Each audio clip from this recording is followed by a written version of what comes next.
Nesse mundo em que vivemos, nós somos regidos por dois tipos de ciência: a ciência natural e a ciência sobrenatural. A primeira é aquela ciência que nós conhecemos, como exemplo, nós podemos dar a química, a física, a biologia. Essas ciências são estudadas para descobrir os fenômenos que estão por trás das coisas que estão aqui na Terra. Isso é a ciência natural que nós conhecemos através dos laboratórios, através dos currículos escolares. E existe outra ciência, que é a ciência sobrenatural.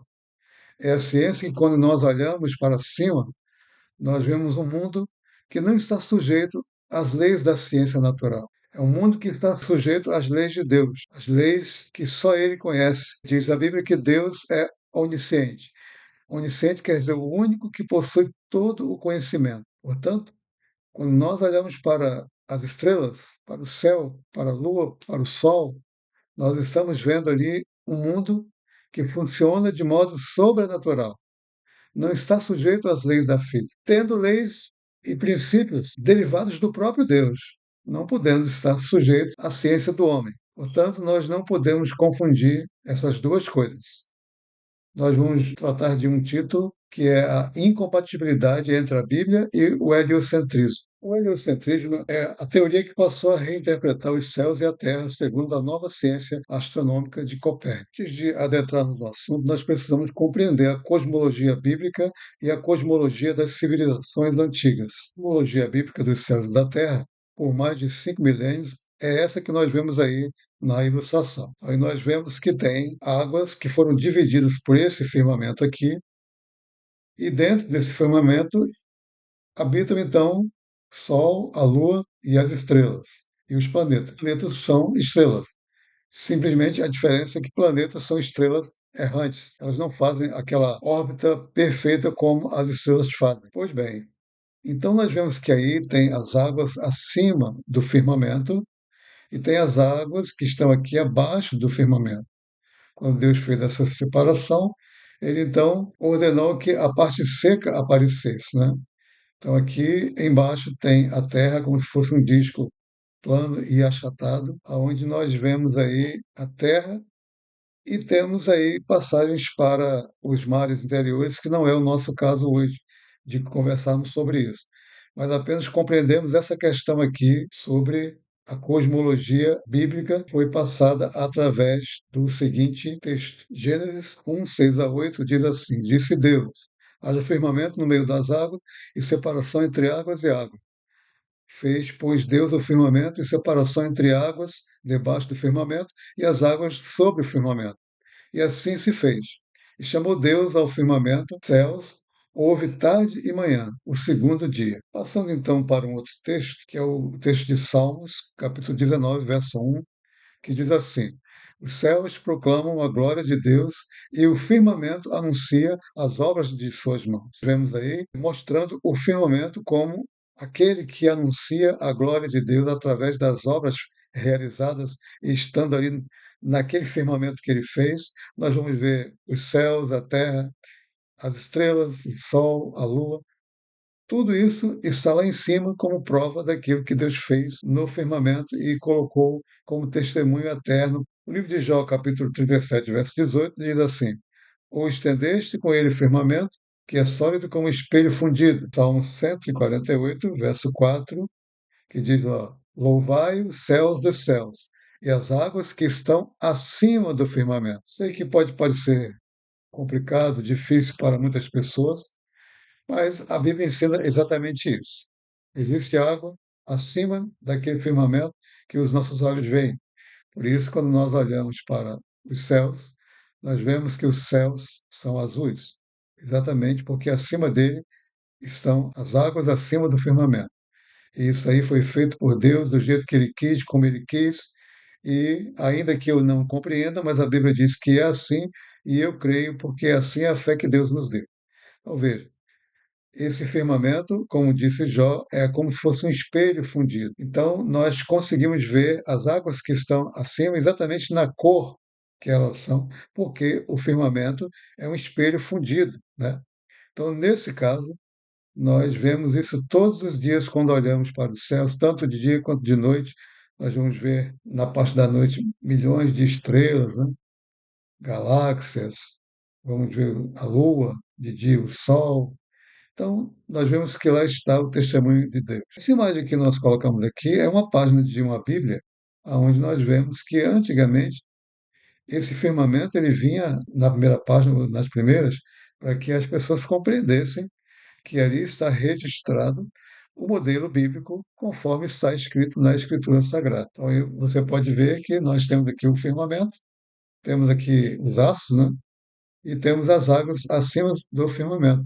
E acima das águas temos a morada celeste de nosso Deus. Esse próximo gráfico aí nós vamos ver sobre a cosmologia das civilizações antigas. Percebemos que vários povos, mesmo sendo povos ímpios que não temiam a Deus, mas eles reconheciam um modelo bíblico muito semelhante àquele que a Bíblia registrou, né? Então, esse é o modelo de um universo fechado, onde o firmamento é o limite aonde os nossos olhos veem e onde nós vemos as estrelas, as galáxias estão aqui dentro desse universo fechado. Portanto, para o mundo de Deus não há nenhum risco de ETs ou qualquer coisa que venha de fora, porque tudo está debaixo do seu controle. Então, nós vemos aí que, para os maias, né, o mundo é como se fosse um disco plano, achatado. Vemos aí que tem em cima o firmamento. Nós vemos do lado a cosmologia nórdica, que traz aí também esse firmamento, né? Embaixo também tem a Terra, como se fosse um disco plano e achatado, onde tem os continentes, né, e os oceanos, né? Temos também a cosmologia hindu, que trata da mesma coisa, né? Como se fosse um universo fechado. Embaixo tem o disco plano também, e é isso que nos interessa, ou seja, a cosmologia dos Incas mantém esse firmamento, embaixo também aquele disco plano e achatado, e aqui os astros, né? Dentro de um universo fechado. Aqui temos a cosmologia dos índios norte-americanos, os Navajo, e também eles têm esse firmamento aqui. Dentro tem os astros e embaixo a Terra é como se fosse um disco achatado. Aqui temos também cosmologia arábica, onde tem o firmamento aqui com as águas de cima, e temos também dentro aqui os astros, né? E a Terra como se fosse aquele disco achatado e plano. Temos também aí a cosmologia egípcia, né? Que mesmo sendo de modo estilizado, mas isso aqui mostra um universo fechado que contém as estrelas, que seria aqui o firmamento, e aqui dentro seria a Terra, como se fosse essa parte plana aqui. Então, essa é a cosmologia de algumas nações. Nós vemos ainda aqui a cosmologia babilônica, né, que trata sobre umas coisas que não nos interessam agora, mas eles entendem que tem 7 céus e cada céu tem um Deus e tal.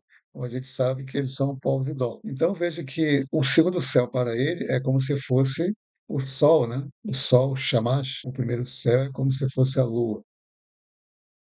E embaixo tem esse disco achatado, que seria a Terra, disco plano e achatado. Então aqui nós temos o modelo do firmamento e em cima nós percebemos que tem o quê? Tem águas, águas em cima do modelo da cosmologia dos babilônios. É o que está aqui, muito semelhante ao que estava lá na criação bíblica. Ainda por fim nós vamos ver a cosmologia islâmica, que também traz a questão do firmamento, onde estão dentro as estrelas, os planetas, né? Os astros, e aqui a Terra, como se fosse aquele disco achatado e plano. Essa, então, é a cosmologia de muitos povos que interpretaram, ou seja, na verdade, durante mais de 5.500 anos, os povos viveram em um mundo geocêntrico conforme a Sagrada Escritura, mesmo não tendo conhecimento de Deus como deveria, não servindo a Deus como deveria, mas eles têm esse conhecimento desse mundo, uma terra como se fosse um disco plano, em cima, coberta e fechada por um firmamento, dentro desse firmamento, os astros, as estrelas, galáxias, Sol, Lua. Para o geocentrismo, todos os luminares se movimentam sobre a Terra.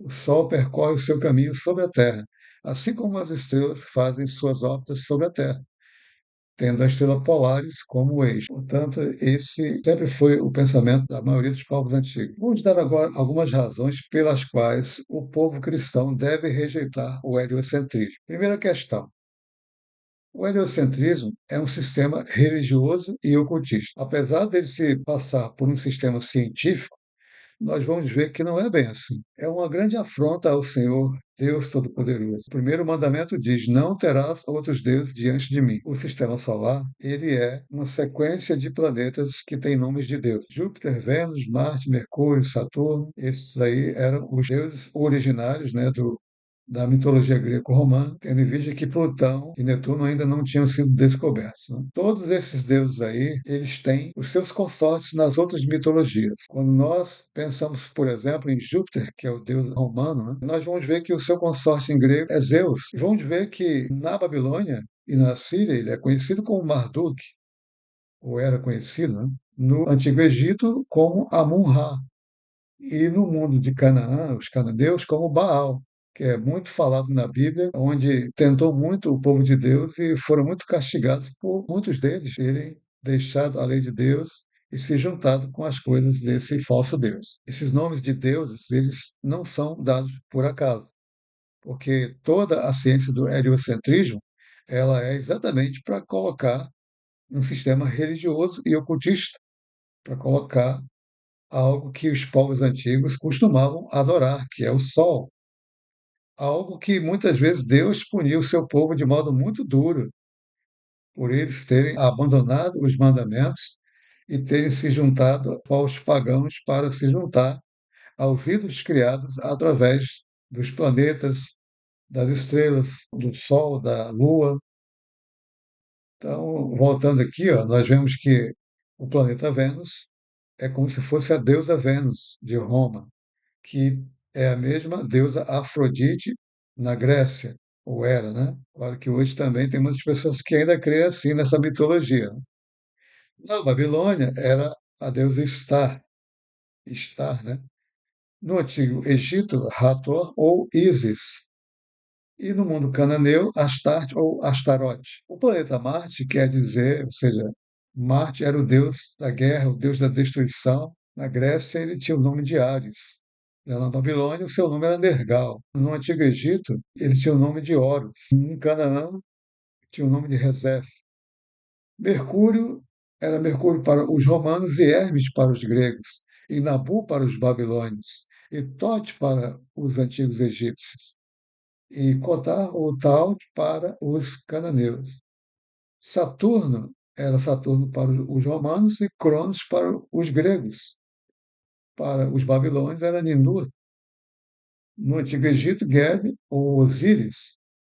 E em Canaã, El, Deus El. Nós vemos aí que Netuno foi descoberto em 23 de setembro de 1846 e Plutão apenas em 13 de março de 1930.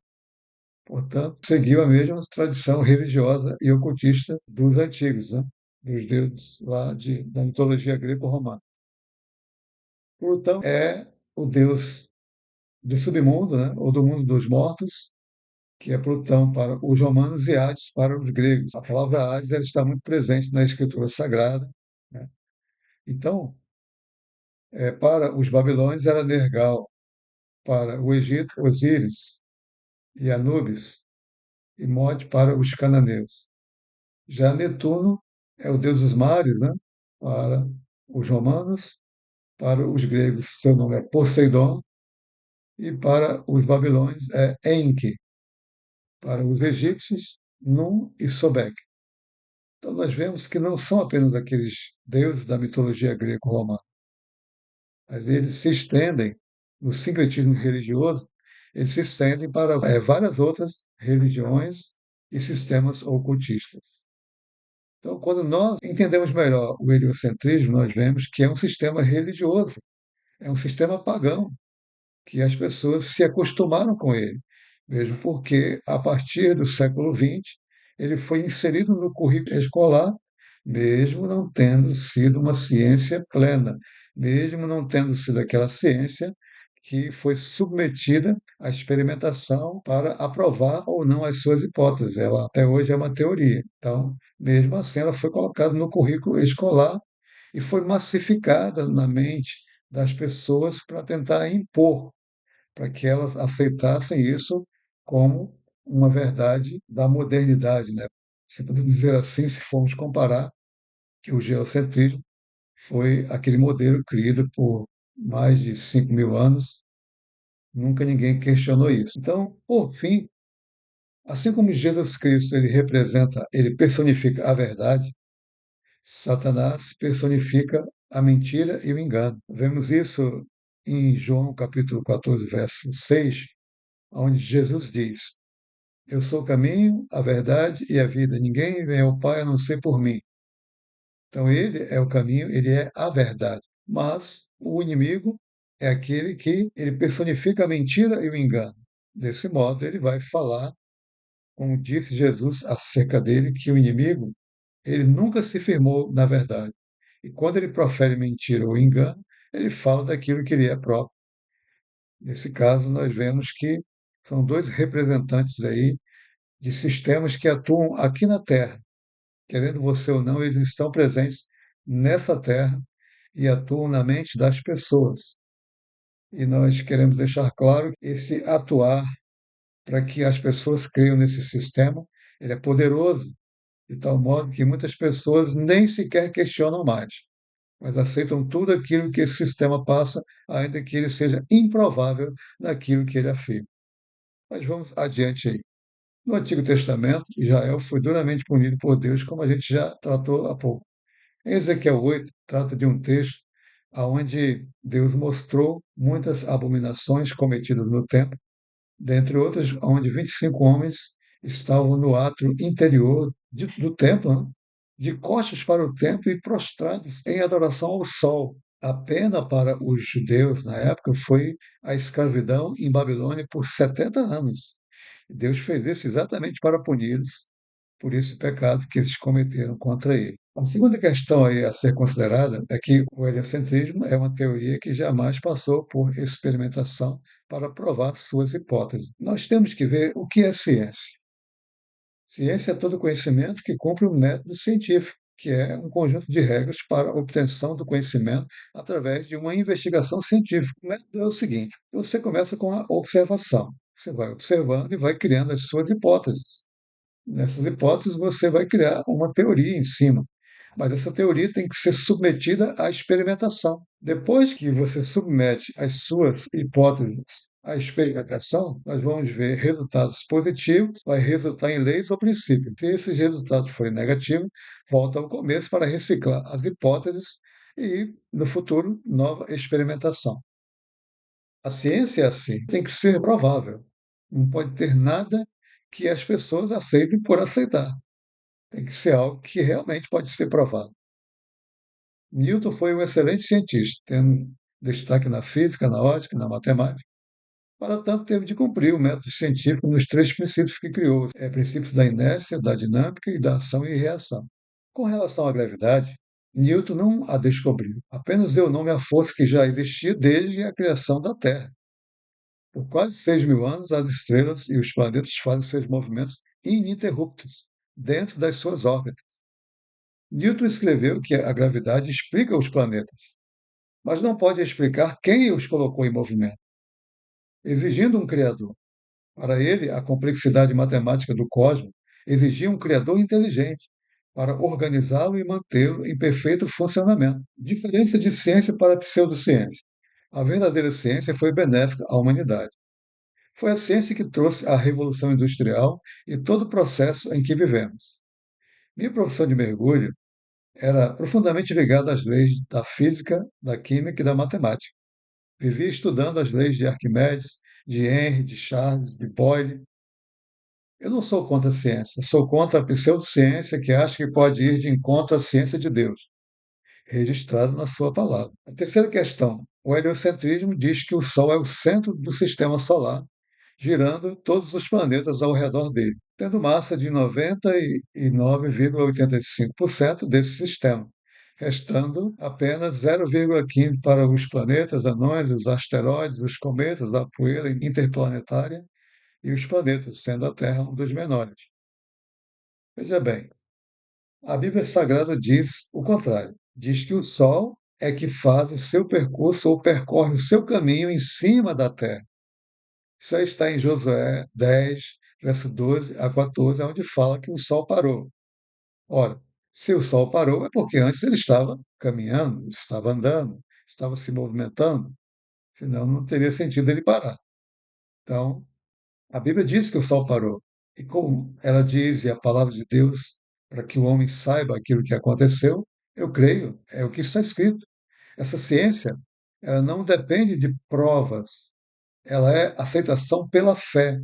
E a minha fé diz que quando eu olho para o céu e vejo todas as maravilhas que estão lá em cima, eu não tenho outro pensamento a não ser ter certeza de que Deus foi quem criou todas essas coisas. Então eu creio que o sol parou. Salmo 19, verso 1 a 6, vai falar lá sobre o caminho do sol sobre a terra, onde ali é feita uma analogia, onde é dito sobre a questão do casamento judaico. Na noite que o noivo ia buscar a noiva, ele saía andando pelas comunidades e aquilo ali virava uma festa. Então diz lá, quando o noivo sai do seu tálamo ou dos seus aposentos e vai a percorrer o seu caminho, né? Ele está ali falando sobre uma analogia acerca do sol, onde ele percorre o seu caminho sobre a terra e diz que ele vai de uma extremidade da terra até a outra extremidade. É isso que o texto bíblico diz. O livro de Isaías, capítulo 38, verso 8, diz claramente lá que Deus, ele quando foi curar Ezequias, ele deu um sinal para o profeta Isaías mostrar para Ezequias que iria curá-lo. Qual foi o sinal? Na época era o reinado de Acás. Acás fez um relógio do sol. E o sol, então, quando ele passava nesse relógio, ele ia declinando a sua sombra, e lá estava, então, a cada tempo que ele passava, né, sendo as horas do dia.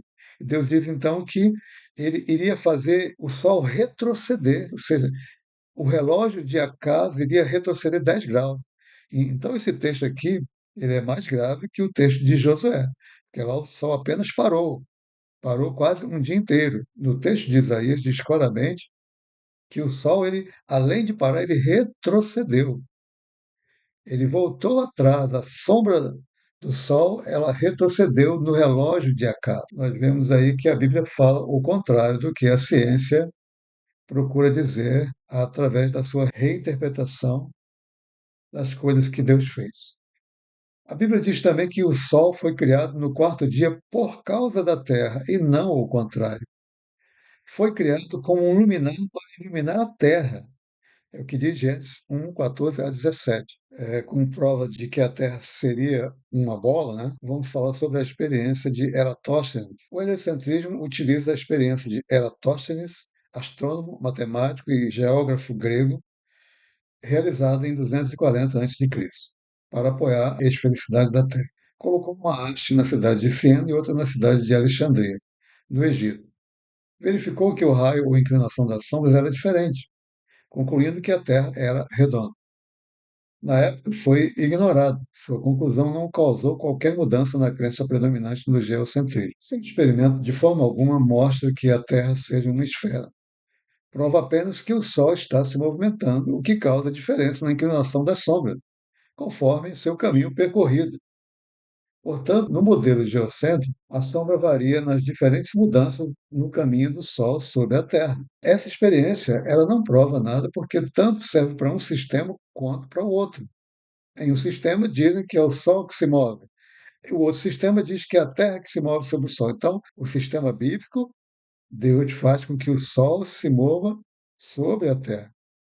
Agora disseram aí, ou seja, mudaram tudo como se, se a Terra ela girasse ao redor do Sol. Essa experiência em si, ela não prova nenhum dos dois, mas ela prova que a sombra ela tem a ver com o Sol está se movendo, está se movimentando, e quando ele está em um local e vai para outro, certamente ele vai causar inclinação na sombra. Como exemplo, aí nós colocamos a cidade de João Pessoa e a cidade de Monróvia, lá na Libéria, na África, onde eu já fui. Então, veja, João Pessoa está a 3 horas de diferença no fuso horário da capital Monróvia, capital da Libéria. A distância é cerca de 3.105 quilômetros.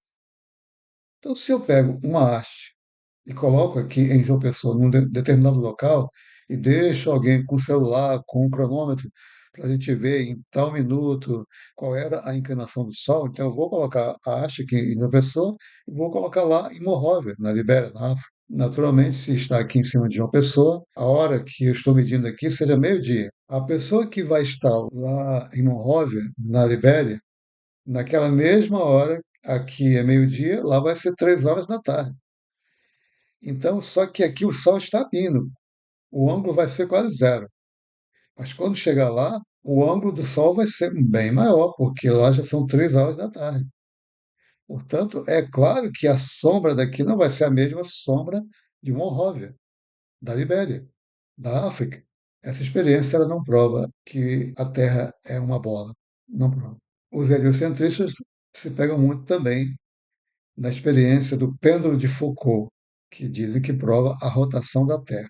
Pois bem, usam muito o pêndulo de Foucault como prova da rotação da Terra. No entanto, a única coisa que o referido pêndulo revela é a existência de força inercial, a força de Coriolis, mas não explica a causa, né? Qual é a causa?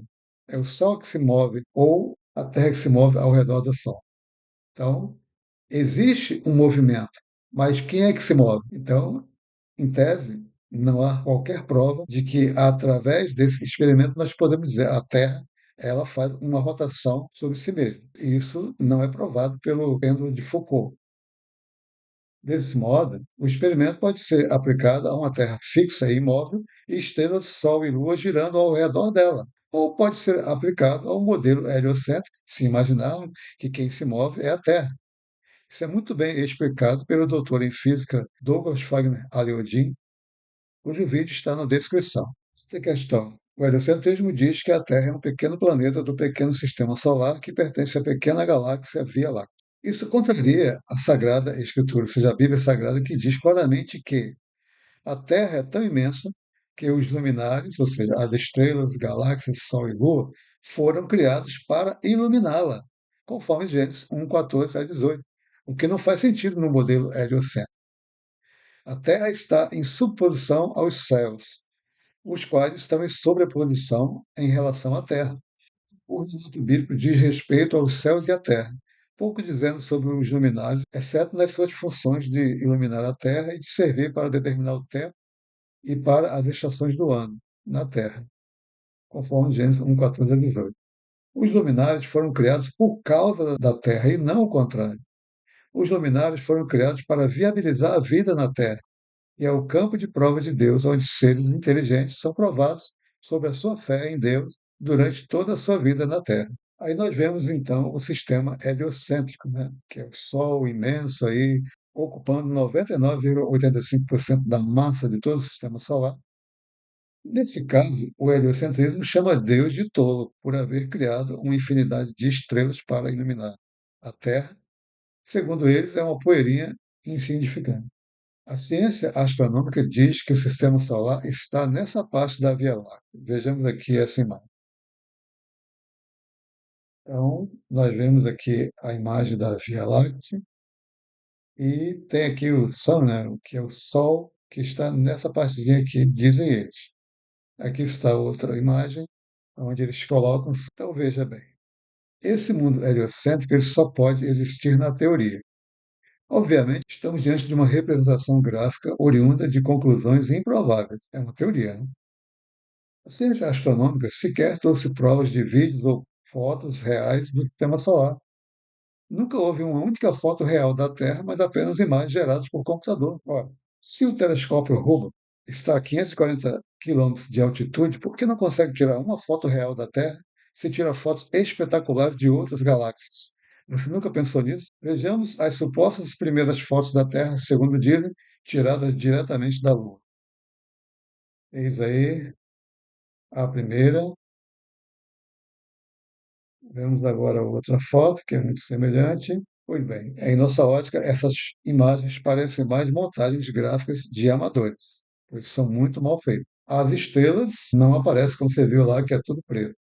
As estrelas não podiam aparecer, pois as estrelas revelam o endereço do universo. Vai que verdadeiros astrônomos, no estudo da localização das estrelas, revelassem algo nos seus estudos que não era para ser conhecido. Vai que isso acontece. Agora nós vamos para as fotos supostamente tiradas pela estação espacial. A montagem gráfica melhorou, mas ainda é evidente que é uma montagem. Preste bem atenção nesse ambiente claro que está aí, né? os raios do Sol batendo na estação espacial, que está a 440 quilômetros de altura, e os raios do Sol batendo nela. Preste atenção nisso. Qualquer pessoa com mínimo de conhecimento perceberá que esta imagem, deixa eu voltar para a imagem, perceberá que essa imagem é uma montagem de uma parte real da Terra, de pouca altitude, muito parecida com a altitude de cruzeiro de um avião, que é de 9 a 12 quilômetros, com um disfarce de transição para um espaço sem estrelas, realçando-se a famosa curvatura. Aliás, quem tirou a foto? Nós vamos ver agora, que já estamos vendo, uma foto real de uma câmera moderna presa a um balão atmosférico a 31 quilômetros de altitude, onde podemos ver a face que nós vemos acima. Então, veja bem, aqui nós estamos a 31 mil metros, 31 quilômetros. O que nós vemos aqui é a visão da Terra que não se consegue ver o seu final. Assim é a visão que o homem consegue ter da Terra. Essa aqui não é uma imagem de uma foto muito nítida, porque é um vídeo que nós printamos para mostrar para vocês aqui. A gente pode colocar esse vídeo na descrição para que vocês possam verificar esses vídeos. Então, 31 quilômetros, você que não consegue ver terra, ou seja, que claro que tem nuvem, né? Mas você vê que aqui está bem mais alto que na foto anterior, na montagem anterior da estação espacial. Eu só trazer um pouco aqui de novo. Veja que aqui embaixo nós vemos a Terra bem próximo, como se fosse de um avião. Então aqui está mais alto, né? Entretanto, lembre bem, aqui está 31 quilômetros, e parece mais alto que a outra foto, e essa foto aqui está a 440 quilômetros de altitude. Como que pode isso? Temos que pensar. Em 31 quilômetros sequer vemos aquela Terra tão perto, conforme foto da montagem, como a estação espacial, que dizem que orbita a 440 quilômetros de altitude, tirou aquela foto. No mundo real do meu Deus, altitudes acima de 70 a 100 quilômetros, e passando disso, é claro, já não mais alcançados pela luz do Sol, mostrando grande escuridão, pois o Sol não foi feito para iluminar o espaço, mas para iluminar a Terra. Aliás, a ciência astronômica, não podendo contradizer, chama isso de efeito de dispersão de Rayleigh, dizendo que não há mais luz do Sol por falta de ar para espalhar a luz. Paradoxalmente, a montagem mostra os raios solares atingindo a estação espacial a 440 quilômetros, conforme nós vemos há pouco, né? Mostramos ali, vamos voltar lá para você ver de novo. Aqui está, ou seja, aqui é o Sol batendo na estação espacial. Mas eles dizem que nessa altitude o Sol já não pode mais se espalhar por causa da falta de ar, né? Se tem falta de ar a 70 a 100 quilômetros, a 440, naturalmente tinha que ser muito pior, né? Agora, a próxima foto é essa aqui, ó. Nós vemos aí que também é uma montagem, que a gente vai mostrar aqui claramente. A montagem agora é com uma pequena área real da Terra, que é essa aqui, ó. E isso aqui é real. Essa parte aqui é toda real. Então, eles inclinam essa parte e aí fazem uma transição aqui, ó. Tá vendo aqui? Essa aqui é a transição para passar para a escuridão do espaço. E para colocar uma navezinha aqui, você sabe que é a coisa mais fácil que tem para aqueles que sabem trabalhar com artes gráficas, né? Então, o grande mistério está aqui, ó. A transição, bota uma parte aqui real, e aqui faz uma transição que é para que você pense que essa imagem é verdadeira, mas é uma montagem. Volta-se a mesma pergunta: quem tirou a foto? Vamos então para a próxima foto aqui, que a gente está mostrando o efeito das lentes fisheye ou olho de peixe, que são usadas para forçar a curvatura da Terra. Então, se você bater uma foto usando essas lentes aqui na Terra, o que vai acontecer é isso aqui, ó, uma bola perfeita. Mas aqui é meramente uma praia. Então, esse mesmo efeito é dado em muitas fotos que você tem visto aí na sua casa, nas mídias aí que passam para você. A ciência astronômica mudou o formato da Terra algumas vezes, conforme vemos a seguir. Então, aqui, nós vemos primeiramente a esfera perfeita, que era aquela que foi tirada lá da nave que disseram que foi a Lua. E isso aí é assunto para outro vídeo, porque as provas que dizem que foi a Lua são exatamente as provas que comprovam claramente que o homem nunca foi à Lua. Mas quem quer acreditar, a fé é livre. A ciência não, a ciência tem que provar. Mas as provas provam que não foram.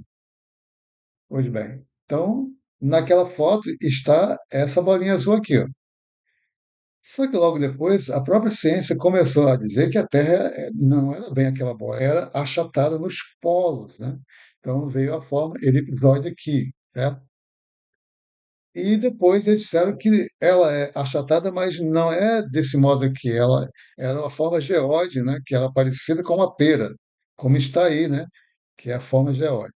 Em julho agora, foi veiculado pela mídia que, na verdade, o formato da Terra é esse aqui. Quando nós vemos aí 4 modelos que dizem que era o formato da Terra e que agora o formato real é esse último aqui, então nós vamos pensar o quê?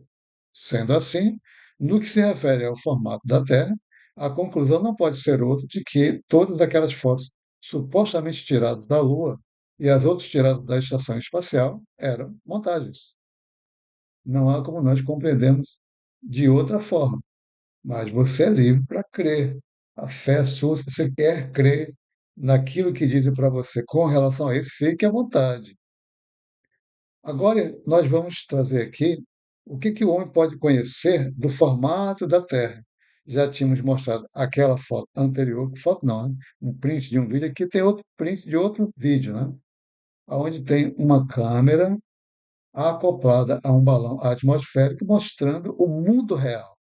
No mundo real, sem lente fisheye, olho de peixe, né? Para deixar as imagens arredondadas, não existe curvatura. Então aqui está indo um pouco embaçado, né? Porque quando o balão fica mexendo, então ele mexe um pouco. E tem hora que a linha do horizonte fica côncava ou convexa, mas quando ele para, fica certinho. Então, essa aí é uma imagem. Aqui nós temos outra do mundo real. Aqui não tem nada de CGI, é apenas o print de um vídeo que eu tenho todos eles aí, posso mandar para quem quiser, né?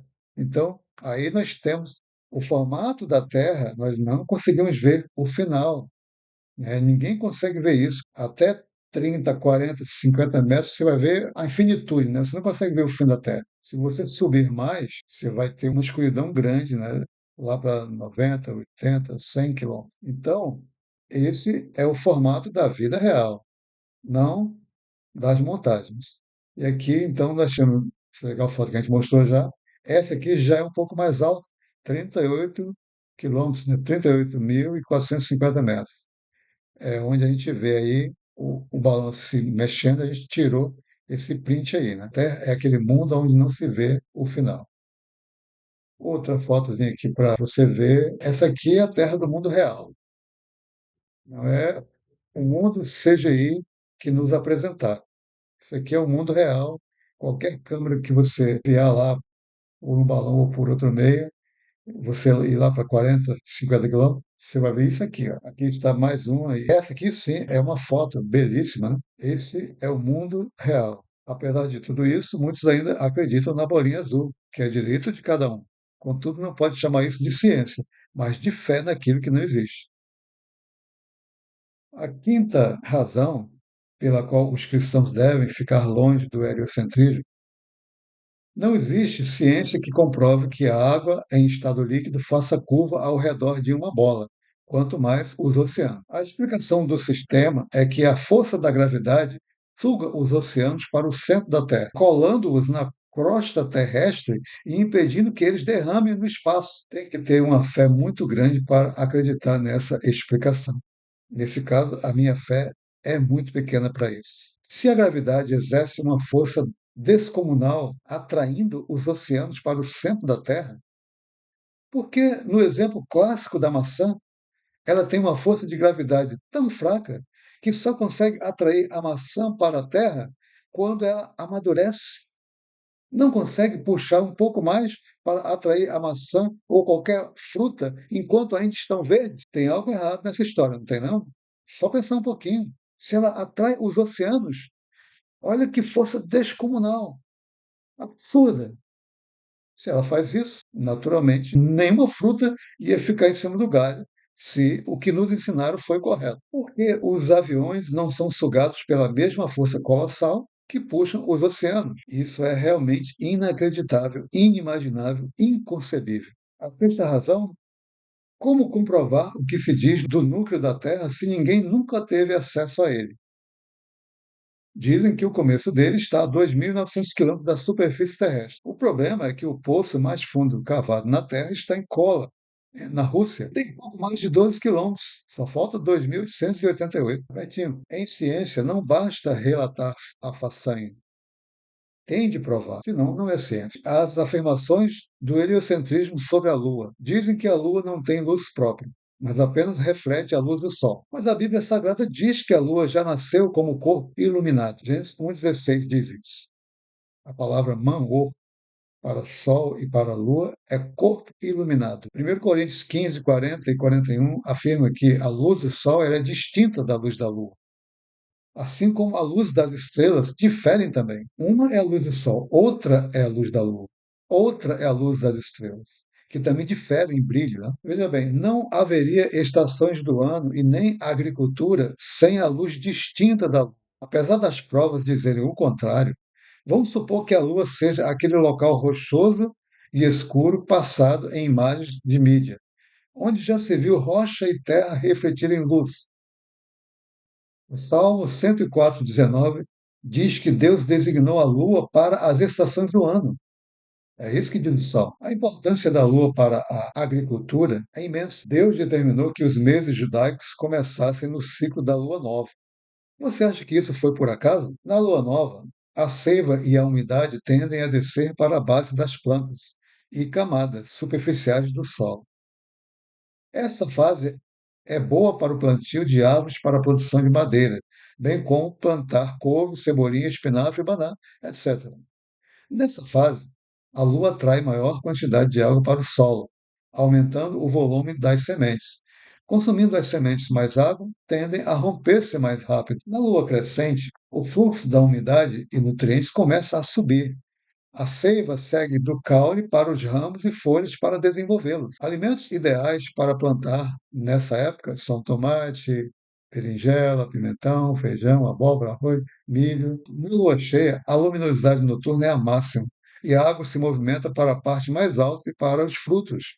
A seiva fica totalmente concentrada nos ramos e folhas.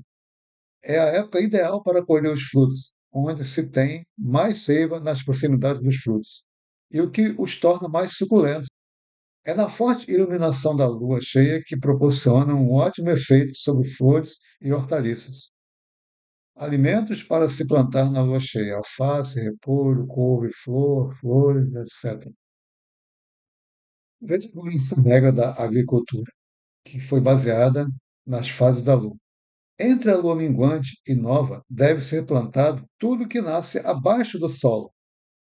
Entre a lua crescente e cheia, tudo o que nasce acima do solo. Isso tudo tem a ver com a lua, mostrando que a luz da lua é distinta e necessária para a agricultura, para a semente, para as frutas, né?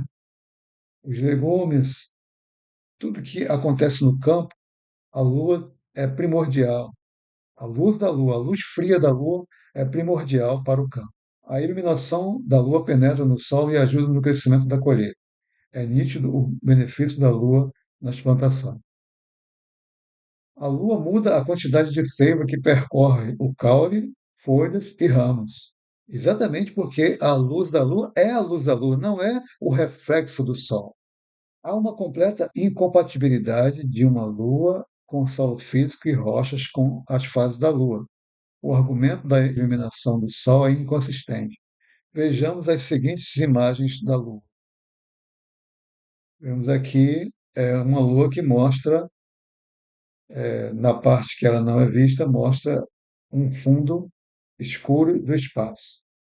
Aqui nós vemos uma lua nova que mostra o fundo que está com nuvens, com céu azul. Aqui nós vamos ver um outro exemplo, que é uma lua que nós vemos o fundo ali do céu, estrelas, né? Se a gente for ver bem aqui, se a gente fizer assim, a circunferência da lua, vai dar mais ou menos isso aqui, ó. Nesse fundo aqui, é como se ela ficasse invisível, é como se ela descarregasse.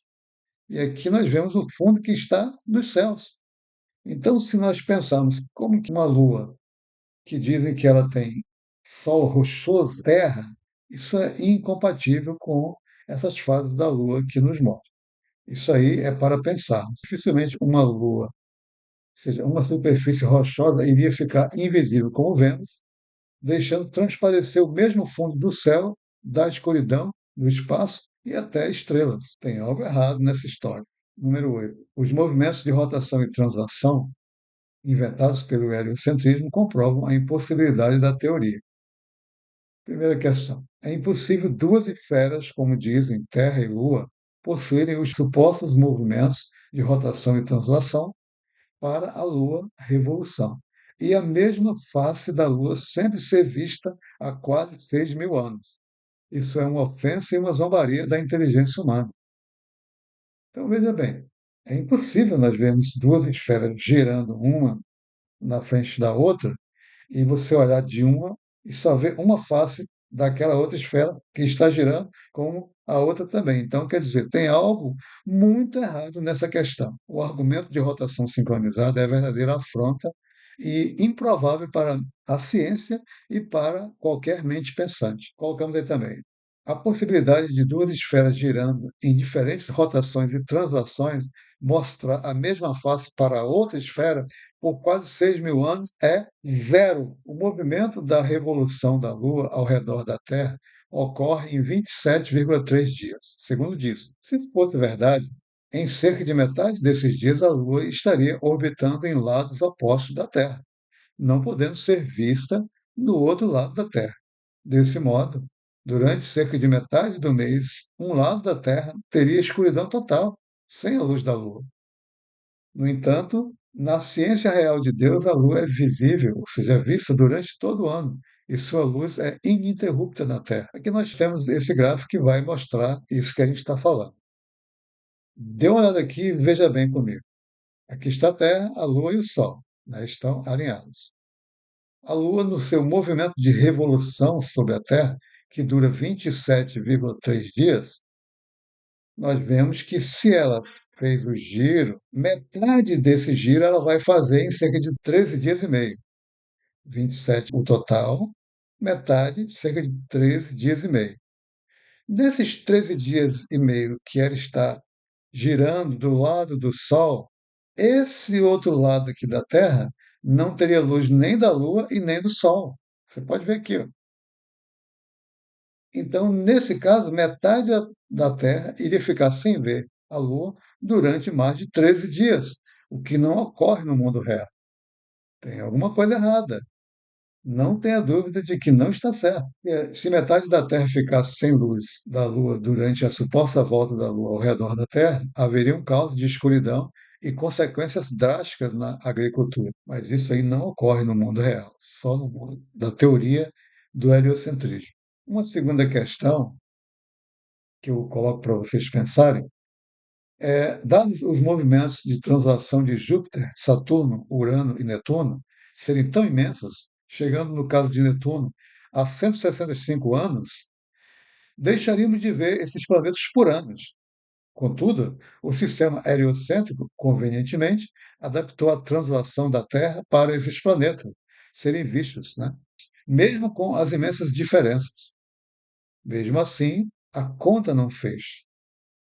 Na verdade, é um sistema que nasceu na teoria e vai morrer nela, tendo em vista que suas afirmações são absolutamente improváveis. Que nós vemos novamente um gráfico do heliocentrismo.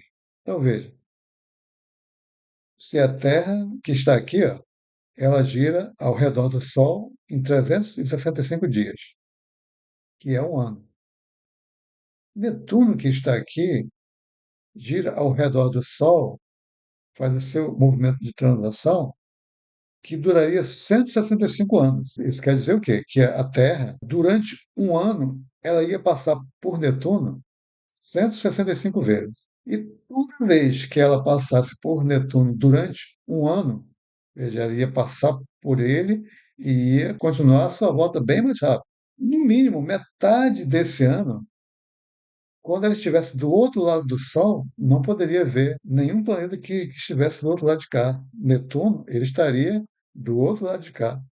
Então, é impossível isso acontecer no mundo real. No mundo real, os planetas são vistos o ano inteiro. Pode ter um diazinho ou outro, um começo de mês, ou um mês, no máximo dois, mas o resto ele vai ser visto. Então não vai acontecer o que deveria acontecer no mundo real. Impossível as rotações e translações ditas pelo heliocentrismo corresponder ao mundo real observável.